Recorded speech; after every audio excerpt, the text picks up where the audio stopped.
Siguiendo adelante con el programa de doctrinas, repasando las doctrinas, llegamos hoy al estudio de la doctrina de la Iglesia. Este estudio reviste una gran importancia para el cristiano.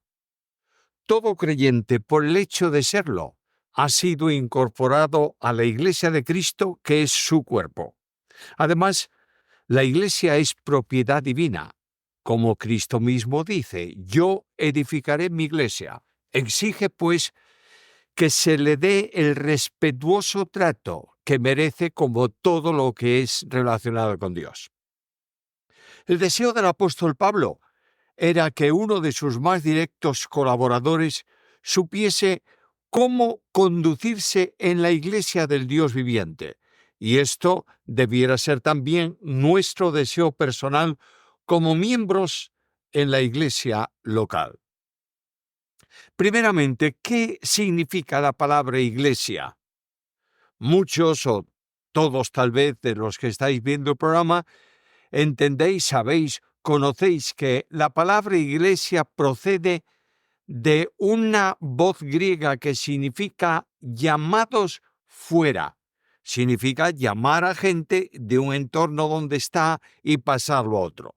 Uniendo las dos voces, iglesia significa los llamados fuera, es decir, los llamados del mundo y comprometidos, santificados para Dios.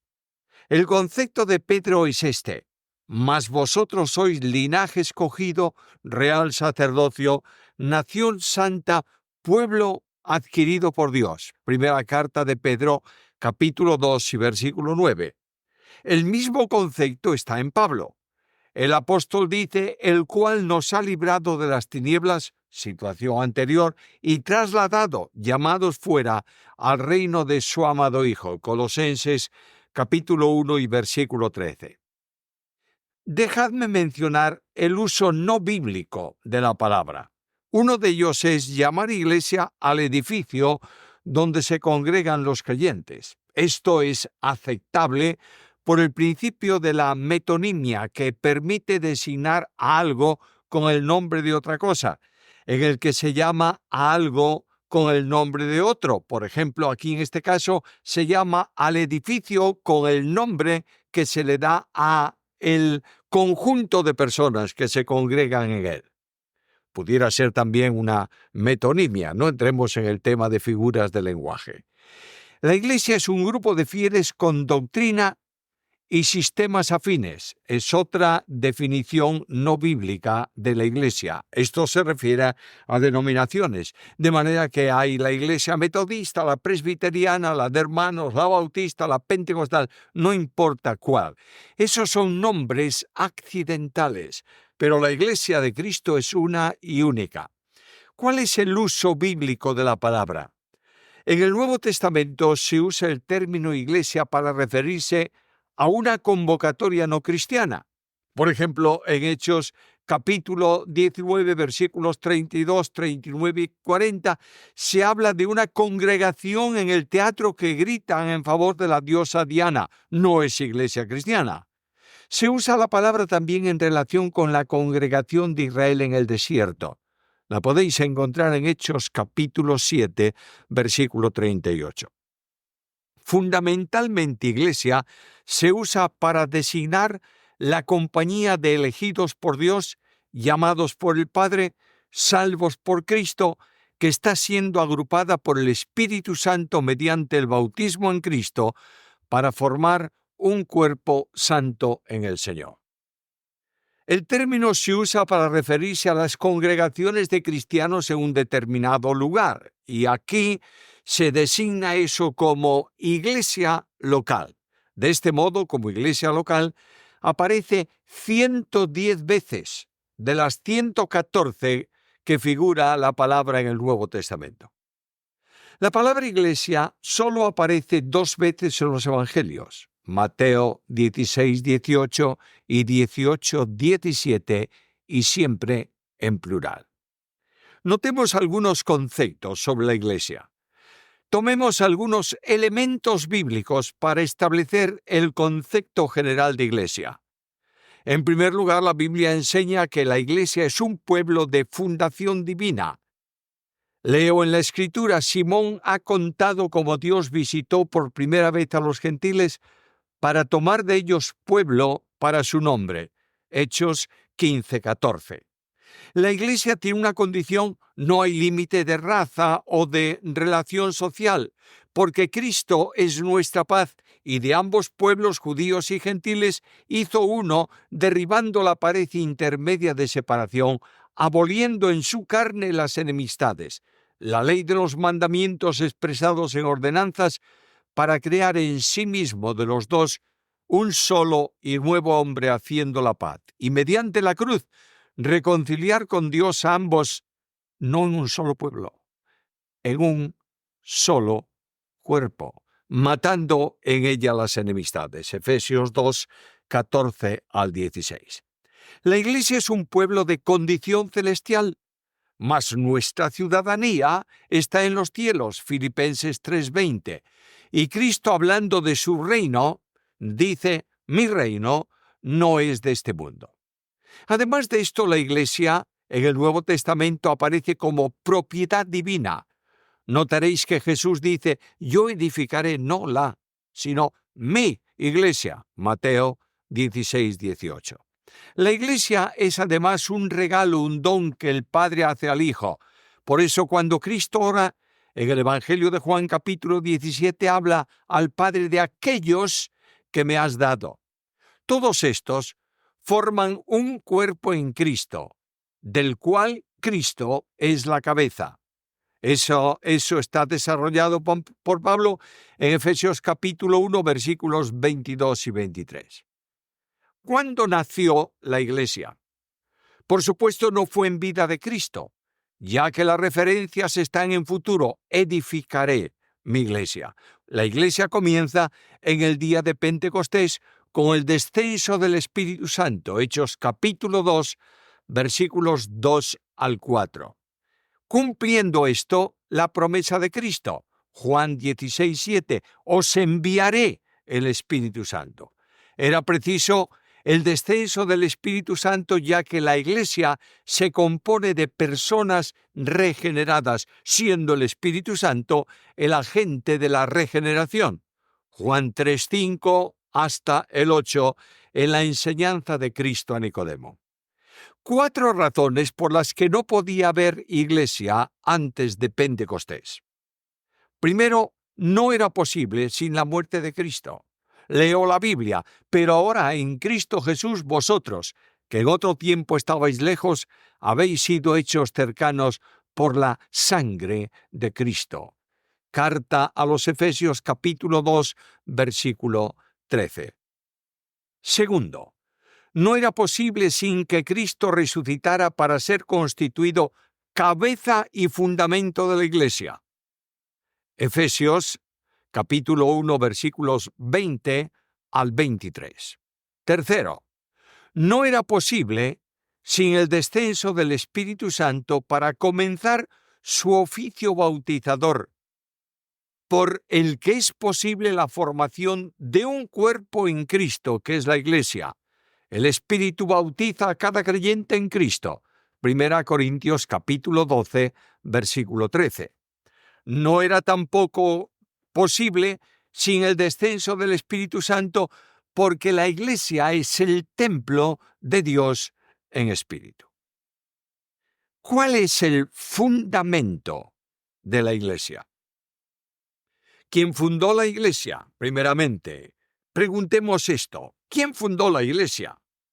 La Iglesia es un cuerpo de fundación divina, en el que intervienen las 3 personas divinas. El Padre llama según su voluntad, Romanos 8, 29 al 30, Efesios capítulo 1, versículo 5 y otros textos. El Hijo redime, comprando la Iglesia con su sangre.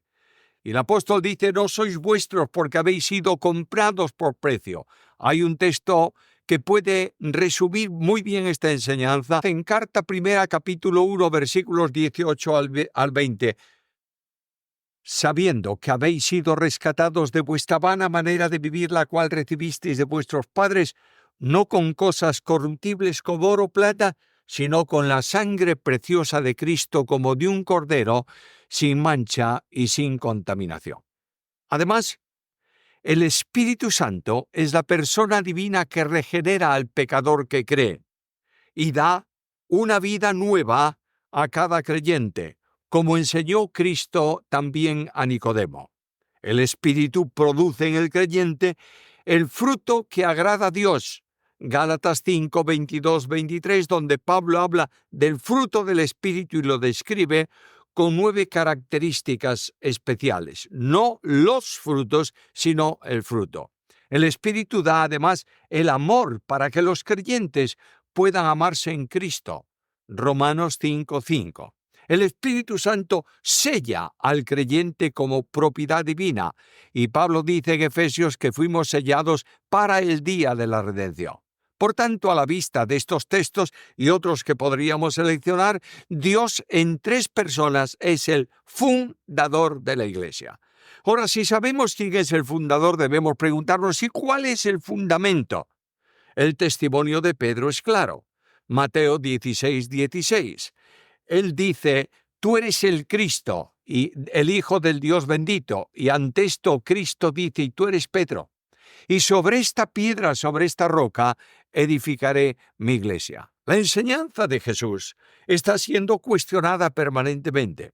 Hay muchos evangélicos que se convierten en especialistas de arameo y dicen que lo que Cristo dijo ahí apelan al griego en lugar del arameo y dicen que lo que Cristo dijo es que habló de piedra grande y de piedra pequeña. Pero Cristo no hablaba en griego, hablaba en arameo, y en arameo hay solo una palabra. Si quieres una traducción real de ese versículo, sería también esta: tú eres Pedro y sobre Pedro, o tú eres piedra y sobre piedra. Ahora debo preguntarle entonces en qué quedamos. ¿Se edifica sobre Pedro o sobre Cristo? Y la enseñanza de esto está confirmada por el mismo apóstol Pedro en la carta primera, capítulo 2, versículos 4 al 8.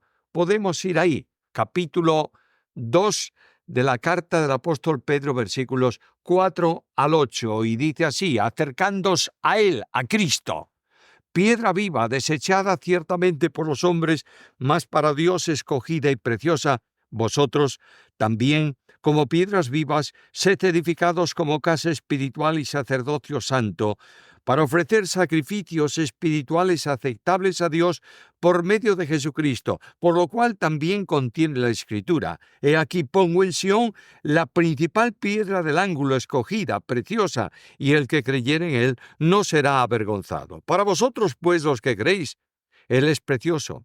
Pero para los que no creen, la piedra que los edificadores desecharon ha venido a ser la cabeza del ángulo y piedra de tropiezo y roca que hace caer, porque tropiezan en la palabra, siendo desobedientes, a lo cual también fueron destinados. Pedro es muy claro: la roca es Cristo. Esa misma enseñanza es la de Pablo en la carta primera a los Corintios, capítulo 3, versículo 11, donde afirma que la roca es Cristo.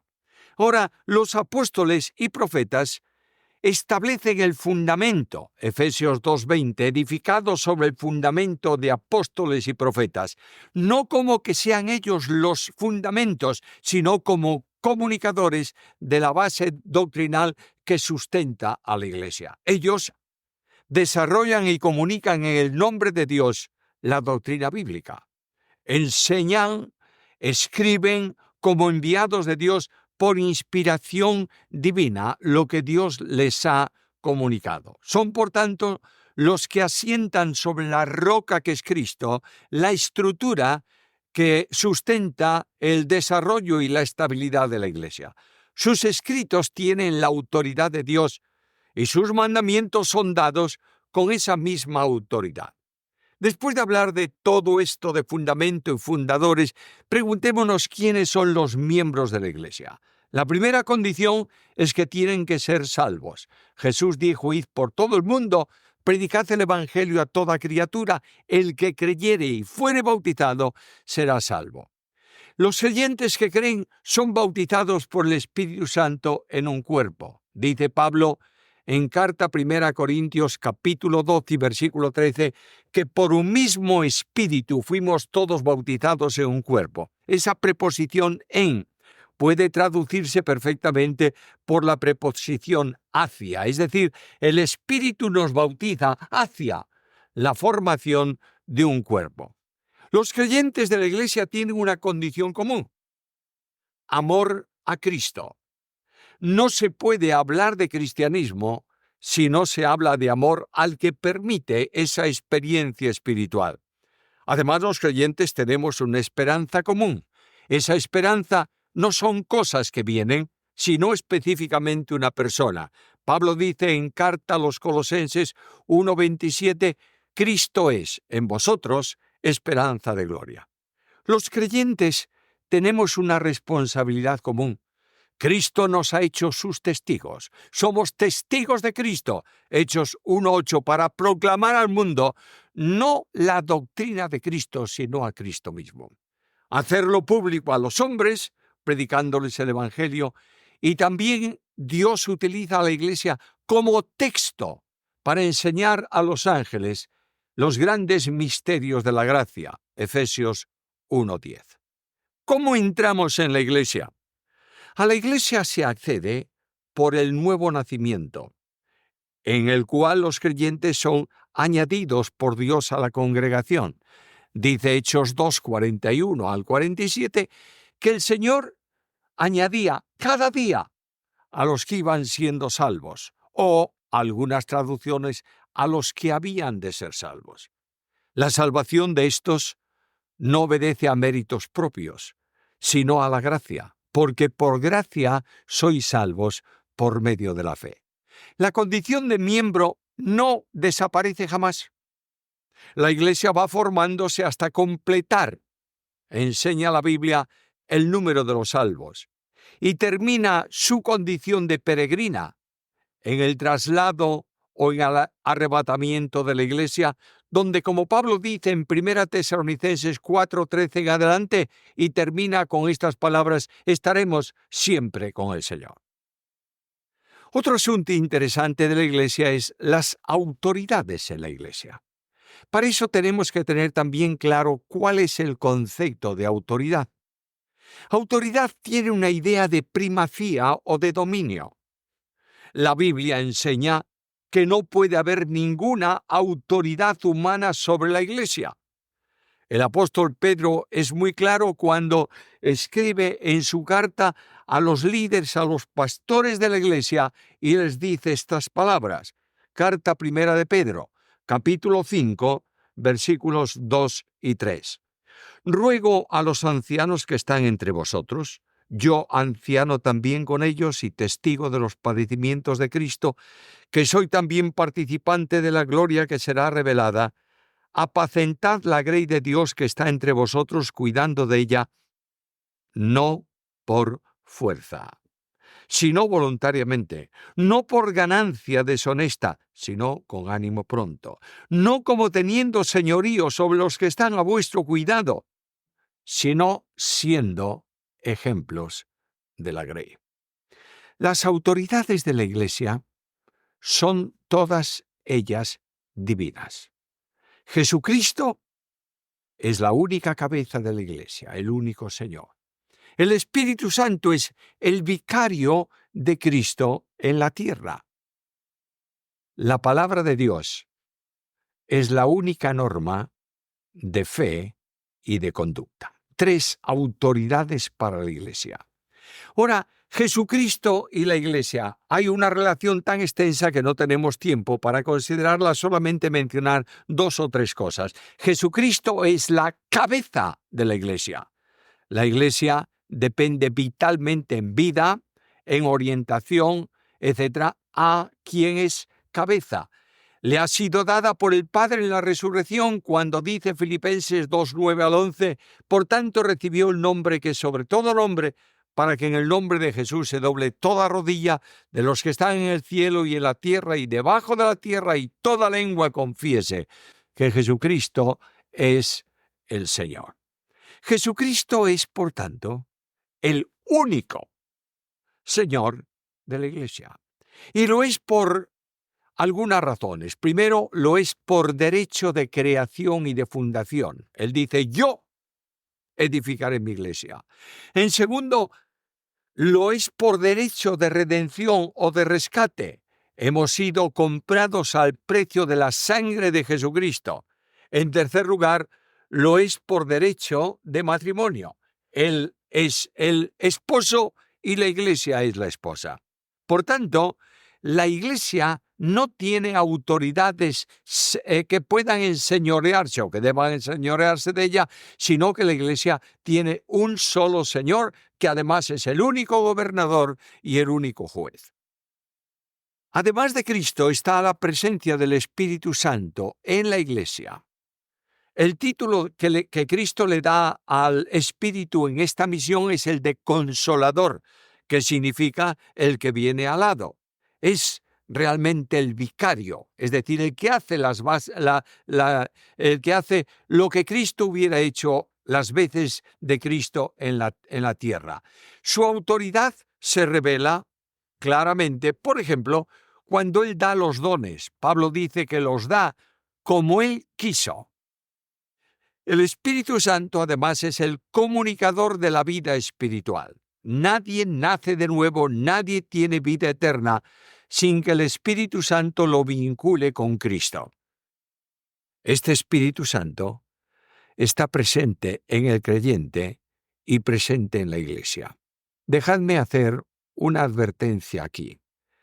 La iglesia no es solamente templo de la persona del Espíritu Santo. La iglesia es el templo de Dios, ser en espíritu. Las tres personas de la deidad están presentes en la iglesia. Ahora el Espíritu Santo gobierna la iglesia. Y si lees con calma, no hace falta que vayas a muchas epístolas. En Hechos de los Apóstoles, el Espíritu dirige la acción de la iglesia. Apartadme a Bernabé y a Pablo para el ministerio al que los he llamado. El Espíritu dirige la acción de los predicadores y de los ministros, enviándolos a un sitio o a otro como Él quiere. El Espíritu Santo ocupa el primado de las decisiones en la iglesia. De modo que cuando la iglesia se reúne y toma un acuerdo, la iglesia, juntamente con los líderes de la iglesia, Hechos capítulo 15, versículo 28, el acuerdo final se resume así: nos pareció bien a nosotros y al Espíritu Santo. El Espíritu Santo constituye a los pastores para su ministerio. Pablo dice a los ancianos de la iglesia en Éfeso que el Espíritu Santo los ha seleccionado, los ha constituido para eso. Hechos 20, 28. El Espíritu Santo habita la iglesia como su templo. El Espíritu Santo dirige el culto, la adoración y la oración, que tienen que ser hechos en el Espíritu, como Cristo dijo, y como la Biblia enseña, viviendo, adorando, alabando en espíritu y en verdad. La comunión eclesial no es posible sin la relación con el Espíritu Santo. Y el Nuevo Testamento señala, apunta esta relación espiritual al Espíritu Santo de Dios. La unidad de la Iglesia es en el Espíritu. Efesios 4, 3 y 13. En tercer lugar, la tercera autoridad es la Escritura en la Iglesia. La palabra de Dios, dice el apóstol Pablo, que es inspirada por Dios y útil para enseñar. Por tanto, la palabra de Dios, inspirada plenaria y verbalmente, tiene la autoridad de Dios. No hay diferencia de autoridades en las partes de la Escritura. Por tanto, lo que nos enseña es que Cristo es el Señor, el Espíritu Santo, el vicario de Cristo, la palabra de Dios, la norma de fe y conducta. De manera que la Iglesia tiene que someterse a la palabra como única autoridad en este sentido. La Iglesia no es de fundamento humano, sino divino. Por eso, la Iglesia es propiedad de Dios. El señorío en la Iglesia corresponde a quien tiene el nombre que es sobre todo nombre, como hemos dicho hace un momento. Esta es la normativa general para entender el alcance y significado de esta doctrina de la Iglesia que seguiremos, Dios mediante, en las próximas semanas.